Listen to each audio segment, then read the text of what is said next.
All right, welcome everyone to the Citadel for Metal Fellowship here at Progressive Rock Central.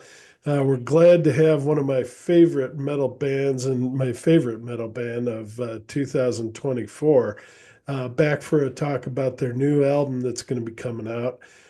Please welcome lead singer and lyricist Amy Phoenix and Pete Hi. Renzullo, the guitarist. He's a movie maker, multi-instrumentalist, and the band Ammify. That's who we are talking with. And I'll let you, Amy, introduce your husband. Go ahead. Okay, cool.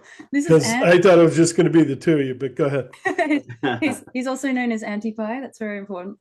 And he plays the drums. He plays the drums for us live, but also he's going to be playing drums on the next The second the album, album. Yeah. With arms like that, you knew he had to be a drummer. He needs them for carrying the equipment around. Yeah, yeah. Yeah. Drums are heavy. Well, I definitely remember how much fun our interview was for the last album, Lost Not Hiding. And I expect this one's going to be even better because, we got another person involved here. And, I might.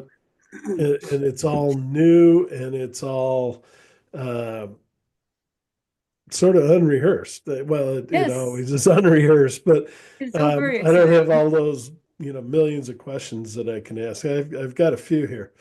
Their last album, by the way, was Lost Not Hiding, and it was released on June 14th of last year on Wormhole Death Records. And hopefully they expect the new one may also be under that label, but we'll see. They're still negotiating. Um, and just have to thank them live for sending this. That was absolutely wonderful. Thank you guys. You're so welcome. It made my day and everything else. All right. And by the way, they are from Perth, which is in Western Australia. And it's morning for them, evening for me here, but that's okay.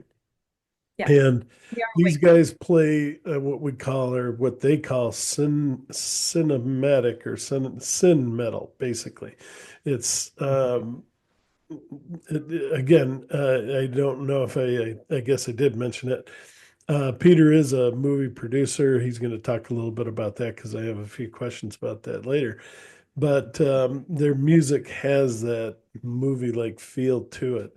And if you've seen their videos, you'll understand, the importance of that and how well they do with those videos. But let's just take a quick trip back to last year. And again, Lost Not Hiding was my metal album of the year, and it just filled every void I could imagine in metal. It was really, really perfect. Um, do you let's see. I wanted to ask you just with filmmaking, this guy's won hundreds of awards, which I didn't realize. I knew he was Something good, but I volume. didn't realize how many. Um, he's overcome a disability which a lot of people would not expect from somebody that's a filmmaker. So I wanted to just let you talk about that. And please tell us about the awards you have won, because there was a variety of awards. And what's the latest one you've won as a filmmaker? Actually, actually, yesterday, Wow. one of the artists I've worked with, yeah, so good timing. Yeah, there's a music video I produced called Voodoo Child, which is Oh, okay. basically Yeah. it's a rap song based off the Hendrix version of the song, but the visuals were a green screen mixed with some other cool elements. The artist is known as Paul Cousins or Dr. Cuz and his nephew, who's the rapper. So their collaboration, and I made the video for them, and that won an award yesterday for best music video. I forget where it was, but it's one of the laurels we can now add to the bucket. Please send me that link because I want to add it Sure, to the links at the end of this interview. happy Um, to, happy to. but I know you came out with a movie, if I remember, last year or beginning of this year, In fact, it's coming out. I've or got, it's and there's yeah, so it's basically in about 2 months. I've got a new one coming out. It's just well, it's a feature film. It's not a music related film. Although funny enough, we've got a cast of a lot of musicians, which I tend to do because that's my sure. community. So a lot of the actors are actually musicians, working musicians, and this one here is coming out in 2 months. It's called Unapologetic. It's a bit of a comedy sort of film, which is a bit different to my usual style. But I want to try and venture into different genres. And the stuff I do with Ammify is on obviously the darker side of what I like to do, and that's where I really like to enjoy making films where it gets dark and moody and interesting, as you've seen in our previous videos for Ammify. All right. All right. Now let's not ignore the two that are sitting there. You recently had an adventure, which, if I say this right, it was Amateur 2, which was an exciting chance for you guys to get out and play live. And three bands, you and two others. And I got those notes here somewhere. Oh, here it is. Imperator and Code Red. Those Yep. are good friends from the area, or? Yeah, they're Yeah, awesome. that kind of was my first time meeting the people, but their bands were awesome. Yeah. And the whole show itself, lots of people. And Peter was talking about playing some of these new songs. Did you play some of the new songs there? Yeah, we played two of them there.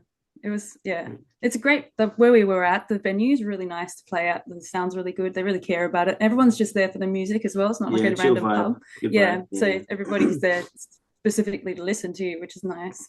And the bands are all, the ones that we played with were really kind of serious about having a good sound, you know? So it was really, really an awesome night for music. Excellent. Yeah. All right. Let's see. Do you want to mention any other films, Peter? I know, but what will be exciting for me coming up now with this second album is it will essentially be a film, not just a single music video. Oh, And Annie can explain more about why that is because it's not going to be just a bunch of music videos. It will be, but there's sort of links. So, but Annie's got the story behind that, so I'll let her talk about that. all right. Let's jump into it. So I'm going to let her introduce the name of the album, and it sounds like there's a concept behind it, and now there's a movie as part of it, or that is the album. So Yes. you know that you got my interest peaked. That's easy. But Good.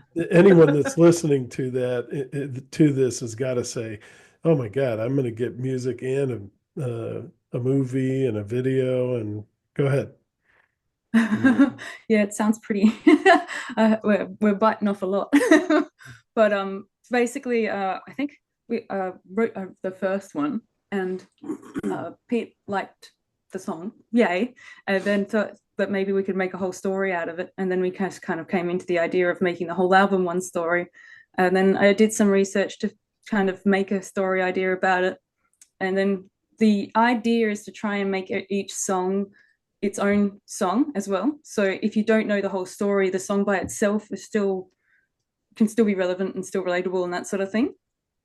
So each song's an individual song on their own, but together with a little bit of narration between and the video visuals, obviously, will explain a full story.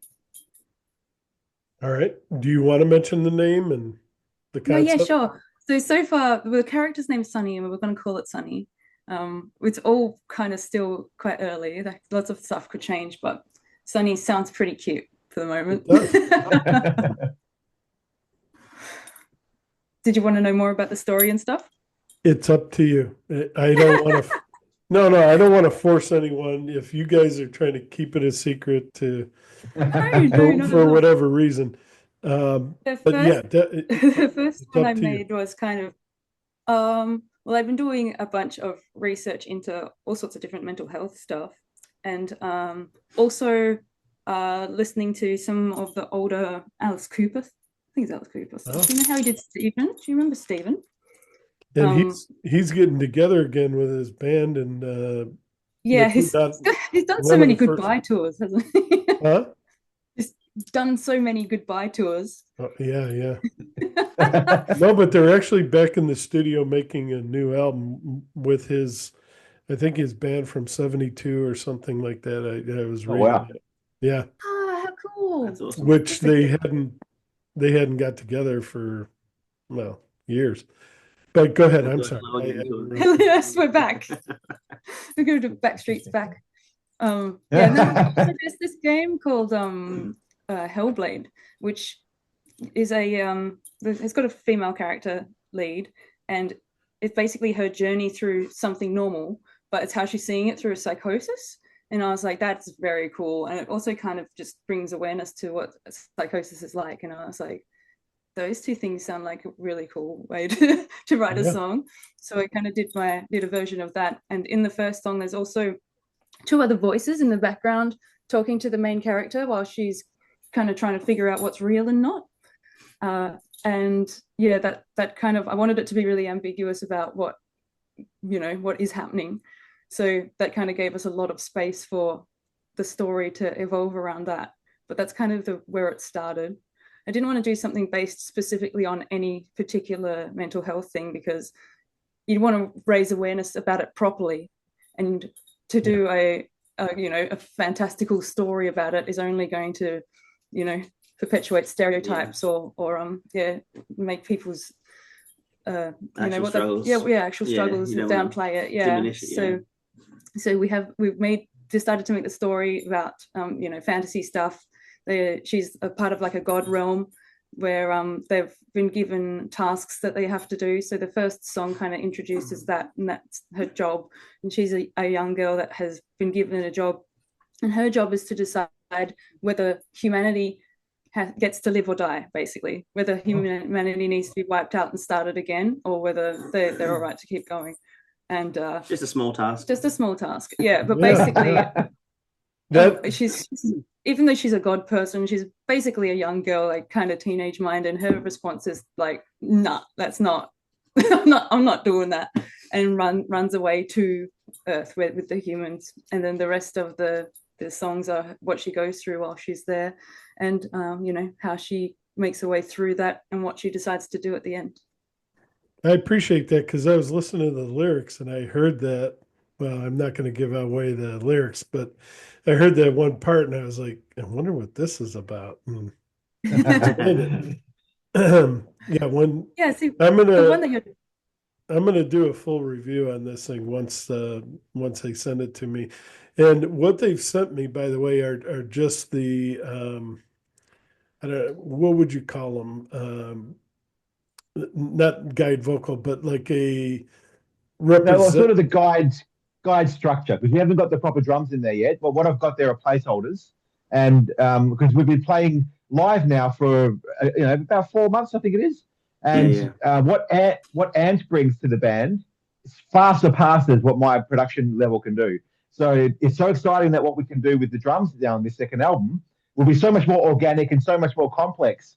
If what you heard on the versions I sent you last night impressed you, just wait till we get the real thing on there. It's gonna be amazing. Yeah, we were talking about Danny Carey earlier, and like Ant's obviously really influenced by him, but he's really trying to put in the emotion and stuff like that into the song. He's not just trying to do the beat. He's actually trying to add the nuances and and that's what I like, the way that the process these guys have, where it's kind of the vocals, the lyrics, the music's all there, even the drums are there, and I get to come in at the end.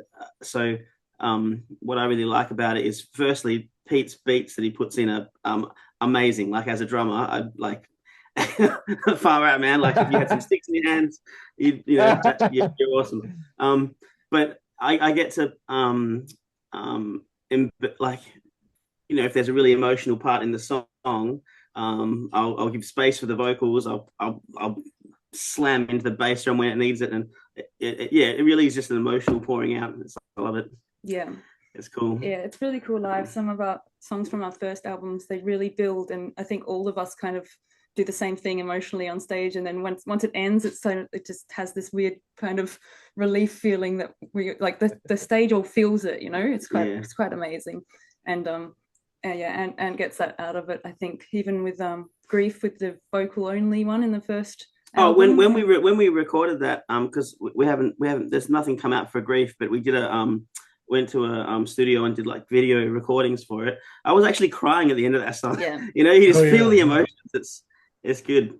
Yeah. That one and You Love Her or I Love Her, that song is very deep. Our favorite. Especially when you find out what it's about. And that was amazing. That one made me cry. Yeah, definitely. Aww. Yeah. I'm so glad it moved you. I have to not make eye contact with anyone during that one, and I bet it's very hard. Yeah. But, well, I'm so glad it moved you. I'm sorry.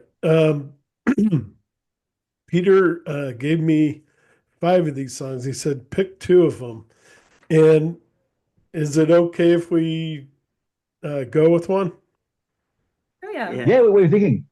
All right, and again, remember these aren't fully complete yet, so I think they sound fantastic, but they're still they're still a work in progress. So, all right, hold on, let me, and I'm not going to tell them which one, but they'll know. I mean, they'll know immediately. Right. All right, and a 1.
of the tracks, I mean, they're all fantastic tracks, but at this stage of the development, I think this one just floored me. Oh, really? Awesome. Yes. How many tracks total are you gonna have? Well, He's got me. it's gonna be the same as the first album, where Okay. officially there's 13 tracks. Okay. So see, I've Yeah. only heard 5, and we got 8 Yeah. more to go, which Oh yeah. it's going to be incredible. Yeah, there's no doubt about it. Awesome. Yeah, because her vocals are just amazing. On Oh, all of so them. good. Yeah, but It's so sweet. especially what she says, and that's the lyrics. I'm so happy to read what she wrote. It's me taking what I want and doing what I feel, stronger than before. Just watch me.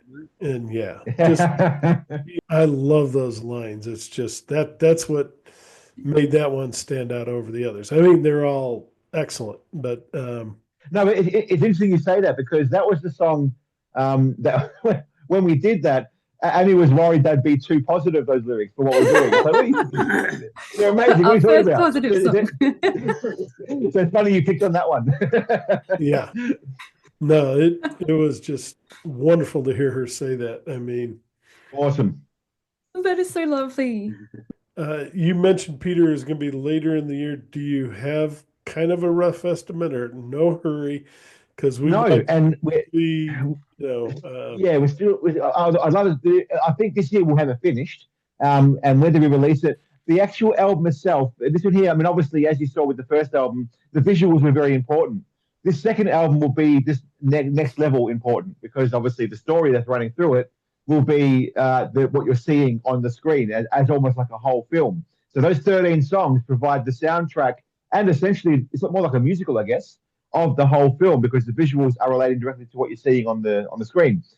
And an idea for the launch, which is still being fleshed out, is not to launch this at a music venue as an album launch, but at a cinema.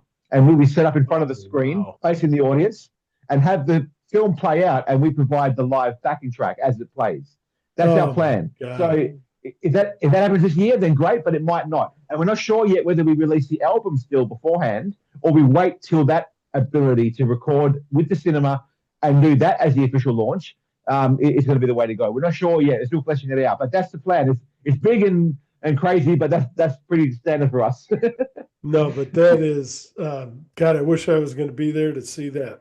We'll have to live stream it for you or Yeah, something. we shall have to do like something. yeah. Oh, you're going to live stream? Okay, good. Yeah. Oh, No, I'm sure we can for sure. Yeah. that it's just amazing. The people of Perth are lucky enough to be able to have an opportunity to see you guys live after a film or during a film. I mean, that is just that's a hell of an idea, and Yeah. I wish more bands would do that here. I mean, that really is. Sure. That's the way to introduce an album is make it into a film and then playing back of it. Yeah, that is. Um, And it, then, of course, we can justify our cinematic metal label. Yes. It's like everything Pete is in an album. That's right. That's right. and it's no, I don't want to say that, but I'm going to say it anyway. It's the Chaplin way, and I think Peter will know what I'm talking about. Yeah. Yep. Definitely. He Definitely. used to write all of his music for his movies, Charlie Chaplin. And he Aw. wasn't sitting in a piano behind playing it, but it's kind of that kind of idea, and I think it's bold for this era and time, and just awesome. Good job, guys. Thanks so much. Um, Thank you. everything these guys do, it's like Midas. They touch it and it's gold. It really is good. Thank you. Why don't you tell us a little bit? You want to talk about that song in particular, Realization. What got you to that point where you just wanted to sing, watch out for me. I'm going to be big. Well, she didn't say I'm going to be big, but go ahead. I love that was the subtext that you got from that. That's like the most wonderful anything ever. So I've already got the story, in a set of 13, in a spreadsheet, because spreadsheets are cool. And I've kind of, got each of, the idea or the vibe of what each song would need to be to fit into the story, the idea that I've got. And that song came in and it fits with when I wanted her to be having a good time, essentially. So this is when she's like stood up for herself and is feeling her freedom. So at the same time, how I was saying, I wanted each song to be an individual song on its own. So I felt like, this could still be really relatable. And obviously, a lot of people will be able to relate to it. When Pete sent it to me, he does this thing in the bridge. It's like the upwards chord changes, and then he goes into the little pretty piano thingy at the end of it. And I think he knew that would like absolutely melt me. But I just I fell in love with that song immediately as soon as I heard the instrumental. It's just awesome. But yeah, you couldn't hear that and not have it be about that, really. It was it's just that vibe all over.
Peter, that opening guitar is just fantastic.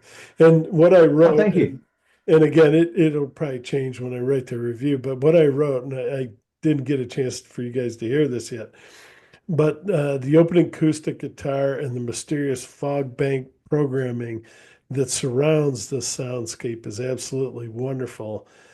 And then Amy's voice materializes out of nowhere, and it is just it when you hear that for the first time, it is astounding. Yeah. It's just so lovely to hear. I mean, it's just your mind is sort of locked in on his guitar playing and all that, and the background stuff, and then all of a sudden, here comes Amy, and it's just perfect. Well, the thing is, we're at a point now where we're about to start rehearsing that for live, and That's right. Yeah. it was funny. It was funny because the time signature we produced with that one is actually pretty much identical to Coward's Way Out, which is very easy to play live. But this one here is so challenging, and it's essentially. I mean, you don't really hear it in this recorded version, but Ant plays essentially a 5-minute drum solo the whole song. It's crazy. It's really cool. So when and this will be a high energy, as you heard, it's a high energy song. It's obviously faster than Coward's Way Out, but just the intensity in this song live will be incredible. So we're working on trying to pull that off to make that work. That is excellent. Yeah, when we first saw Ant doing it, we were all like, all our jaws dropped to the floor. Like, I could only play a couple of bars before going,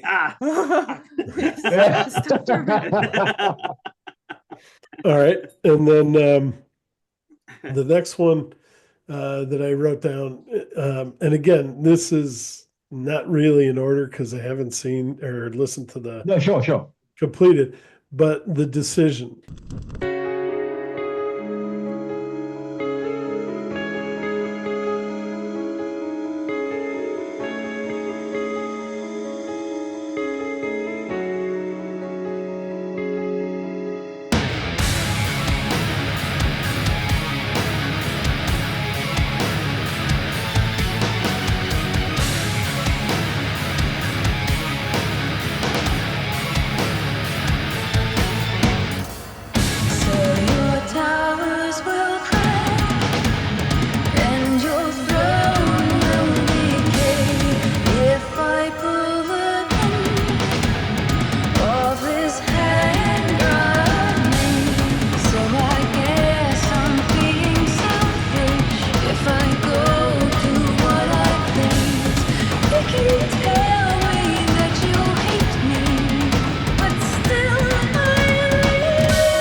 I really like the decision.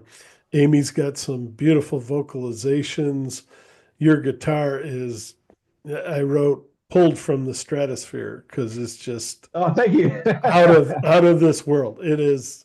Do you want to talk about the guitar playing on that? It is. It's a good question because the style of guitar playing in this second album is a lot heavier, a lot more involved, and it was actually triggered by a review that we had from someone. We had so many reviews from the first album, and it was amazing to get such a great feedback. But there was one person who really had an issue with us being called metal because he felt the album wasn't heavy enough or wasn't. And you know, obviously you take it with a grain of salt. And everyone's got their own opinions. It's fine. But that gave me enough fuel to say, all right, you want metal? Here we go. I wanted to make it heavy. Yeah. So the actual style itself, I actually got a little bit inspired by one of the new songs by Extreme, and seeing Nuno Betancourt do this stuff, which was very palm muted sounding, but it was so intense and so fast moving that I actually got inspired by that. It's nothing like what he plays, and it never will be, but it's an homage to what he does. And that sort of main riff during the verses and that are a testament to what he inspired in me. So it was basically weirdly inspired by the band Extreme, but specifically his little riff from Nuno. I made him do it twice. I was like, can you put it up? You put the key up, and then he had to play the guitars again. Oh, that's true. Yeah, we actually, I produced it in a low key, and we sent back the vocals. So there's a version of this song that is about 2 or 3 semitones lower than what you hear. And then when Amy said, "Can you go higher key?" and she actually sent me a version that was like a chipmunk version. And she put it up the pitch, and I re-recorded it, and it just felt tighter. It felt stronger musically, let alone with the vocals. So it was a good call. Excellent. Talk about the vocalizations you do. You did some of those on the first album, but so far, I mean, this is early. I hear more on this second album. Is that planned or just kind of inspired? You started singing, and I just want to keep singing. I think that actually just might be a little bit more because of the style of it, because it's allowed to sound a little bit more hectic and crazy, because there's a lot of them on the first album too, but they're, you know, a little bit more in the background. But because there's so much going on for this character and things like that, it just is more appropriate for them to be higher in the mix, I think. But yeah, those little backing vocal thingies are my favorite thing to do. I feel like that's my Ammy thing. That's my stamp. All right.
for me, the Mob was the first one I think I recorded. I forget, Annie, if it was that the first one I sent you. Is that right? Yeah. Yeah. Yeah. So the Mob is what essentially set the tone for what this album would be like, which is obviously a lot more dark, and obviously heavier. The actual vibe of the album is heavier, and everyone was keen to do it. So it set the bar for what the style of the album would be like. But since then, as you've heard, there's other songs that have come up that have surpassed it energy wise. But the essence of the album is in the Mob. That's what you're gonna. The feel of the album is what you get in the Mob. That sort of low, brooding, dark sort of vibe. Then it goes into heaviness, and also you probably recognise there's that little bell tick that happens, like in the Choice and in the Mob, and that's a common feature in some of the songs here. I wanted to make a bit of a recurring theme or a bit of a thread that runs through the whole album musically, and that was one of the things I used. I'm glad you mentioned that. Yeah, because I didn't write that down, but I do remember hearing it. Yeah. Yeah. It's also our set opener, the Mob. Yeah. Is it? A live Okay. set. Yeah, live. Yeah. They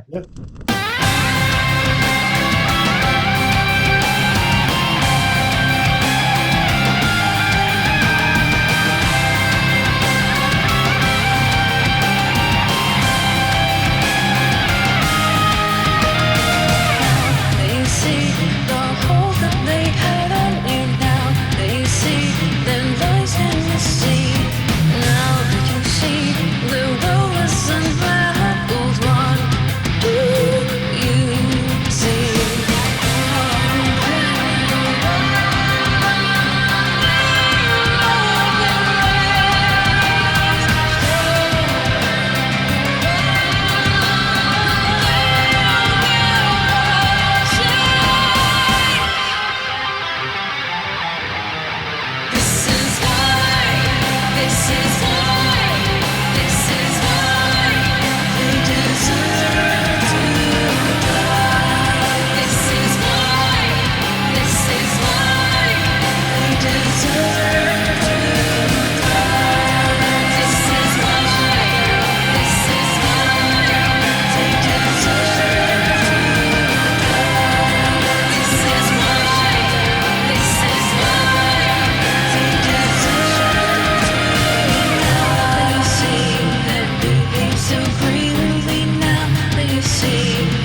Yeah, and the reasoning has that very cool, I don't know, very Middle Eastern sort of vibe to it. And Yes. vocally, Amy just nailed that.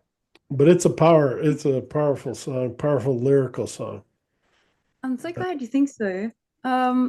It's still just about her trying to figure it out. I think the reasoning. I'm actually trying to remember the lyrics in it. I think it was the lyrics, no, not specifically, but I know the theme of this song was it sort of was the point where she realized what her choice was going to be, I think, about what she was going to do with the humans. But for me, I don't know what that was. So I don't, and without giving away too much, obviously. But that was the sort of vibe. So, yeah, the actual order of the songs, the five you've heard, Mark, are not necessarily in any order yet, but they are in order for the album.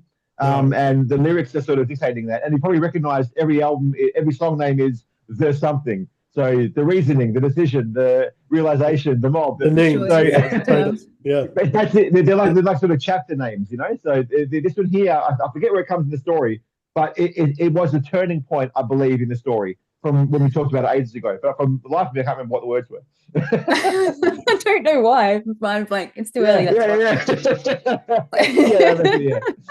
The difference with this album compared to the first album is we want to workshop these songs live before we finish the production of the album.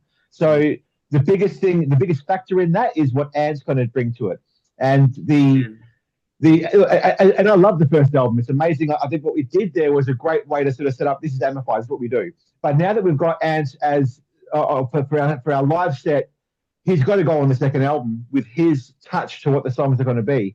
So we're going to actually play all these songs live in little sporadic parts of sets here and there. Not the whole album in a go, but a couple of songs here and there through the set, just to workshop them and Ant can develop his beats for each song. Then we're going to record them. So when you hear the final album, it'll be a full, basically, workshopped album with everything we're going to be doing live, as opposed to reverse, where you normally have the album out, then you learn it live. So it's sort of a bit of an interesting way we're going to go around this one. And from what I understand, there will be a video for every single song. Yeah. Oh yeah. Part of which few bands do that either. So that's something else to look forward to. I mean, in fact, we tried doing that live with some of the venues we're going to play. They will have screens, and we're going to utilize them. We've already got a set up that's about 40 minutes long that has our full show with visuals behind us. And that Amatore gig is where we're going to feature those, where there's a visual thing going on. We're playing in time with the track. Behind us on the visual screen, we're going to have the whole show fleshed out as a visual and the live performance thing. So that's for sure the plan every time.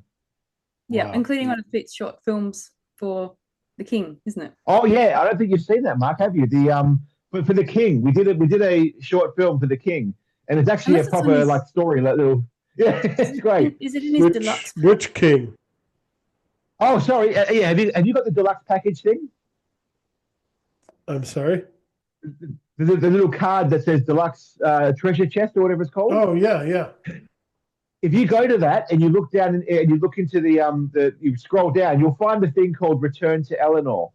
That short film is based on The King, and in fact, the main actor in that, JJ, is going to be who we're going to use for narration on this second album. Who talks about, it takes us through the story. Go check it out, and you'll be able to see it. It's not released publicly yet, but obviously you got the free print of the past there, so you can check it out. So Return to Eleanor.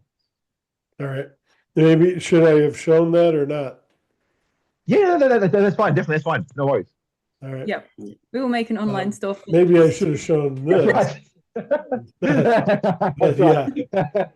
Thank you very much for that. Yeah. All right. Anything else you guys wanted to mention? No, I'm just glad that we got a chance to give a bit of a teaser on what we're doing here.